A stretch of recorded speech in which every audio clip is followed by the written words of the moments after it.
Franchement, les amis, quand les problèmes commencent chez quelqu'un, hein, même les fruits peuvent le blesser. Je répète, même les fruits qu'il mange là peuvent le blesser. C'est-à-dire que vous prenez même des crêpes là pour manger, ça vous blesse. C'est un peu comme ça aujourd'hui. Zelensky a tous les problèmes au monde. Seigneur. C'est-à-dire qu'il met son nez là où on ne l'a pas invité, il apprécie ceci, il parle trop. Il est devenu le perroquet. Le perroquet du monde entier, c'est Zelensky. Et quand vous regardez Vlado Poutine, posez la question, mais attends, il est très joyeux, il est toujours en veste. Zelensky, il est dans son t-shirt militaire là, chaque jour et tout. Parce que c'est lui qui a créé cette situation. Et petit à petit, les amis, même des Ukrainiennes commencent à comprendre. Les Ukrainiens se posent beaucoup de questions. Vous avez vu cet ancien conseiller de Zelensky, qui est aujourd'hui son opposant numéro 1, qui a dit que si lui il est président, il va négocier avec la Russie. C'est sage de sa part. Parce que de toutes les façons, même si vous faites la guerre pendant 30 ans, à la fin, vous allez négocier.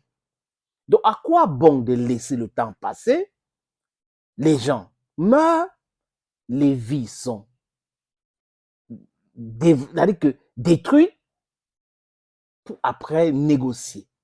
Vous voyez que ça n'a pas de sens, non, les amis? C'est pour cette raison que toute personne qui pense qu'il faut négocier quand il y a un conflit, moi, j'apprécie. Parce que c'est du bon sens. Même après la défaite, même après la victoire, on négocie toujours. Maintenant, ça dépend. Si c'est après la défaite, vous négociez sous les conditions du gagnant. Voilà. Et vous subissez en tant que perdant. Mais si c'est au milieu, alors qu'il n'y a pas encore les hostilités, il n'y a pas la brutalité, ou il n'y a pas perte en vie humaine, vous négociez d'égal à égal et intelligemment, les amis. Chacun va laisser tomber certaines exigences et tout. C'est comme ça se passe partout dans le monde, les amis. Seigneur. Les amis, je vous suggère d'écouter ceci. Vous allez comprendre très bien, les amis, comment les femmes commencent à manifester à Kiev en demandant le retour et la démobilisation de leur mari. Regardons. En Ukraine. Après 18 mois de conflit, des femmes de soldats manifestent à Kiev pour le retour de leurs conjoints. Des manifestations à Kiev, alors pas massives, mais c'est quand même nouveau, de familles de soldats qui réclament le retour de leurs hommes, leurs Oui, c'est pas un film que vous écoutez. C'est que à Kiev, les femmes demandent le retour de leur mari. Oui, après 10 mois, les gars ne reviennent pas. Alors qu'on vous dit, OK, après 10 mois, on va les donner 30 jours de repos et autres. Mais en Ukraine, ce n'est pas le cas parce que, vous savez, ils ont déjà fait la première mobilisation, deuxième mobilisation, troisième, quatrième mobilisation. Et aujourd'hui, les gens sont fatigués. Dernièrement, Zelensky était obligé de limoger 12 recruteurs dans toutes les régions de l'Ukraine. Parce que selon lui, ces gars prenaient de l'argent pour laisser filer les gars. On les donnait des certificats de l'incapacité. Mais ils devraient s'entendre à cela. Un pays qui avait 40 millions d'habitants avant les opérations spéciales russes ou la guerre en Ukraine, qui aujourd'hui à peu près de 20 à 18 millions d'habitants, posez-vous la question. Plus de la moitié de la population est allée où? Il y a une partie qui est allée en Europe, qui a voyagé, qui a fui, dont femmes et enfants et vieillards. Il y a une autre partie qui est russophone, qui est allée du côté de la Russie, et une partie qui est morte, et une autre partie qui est en train de faire la guerre. Donc, comprenez que le pays est dépeuplé aujourd'hui. C'est quand même incroyable d'avoir des gens qui prétendent avoir des diplômes universitaires qui n'arrivent pas à comprendre. C'est-à-dire qu'ils n'ont pas la sagacité nécessaire pour se dire, OK, en face de celui-ci, il a les longs bras, il est plus puissant que moi, est-ce que je vais résister? Ah, mieux, je back down. That's what I have to do, back down. Les gars comme Joe Biden vont raconter les histoires à longueur de journée.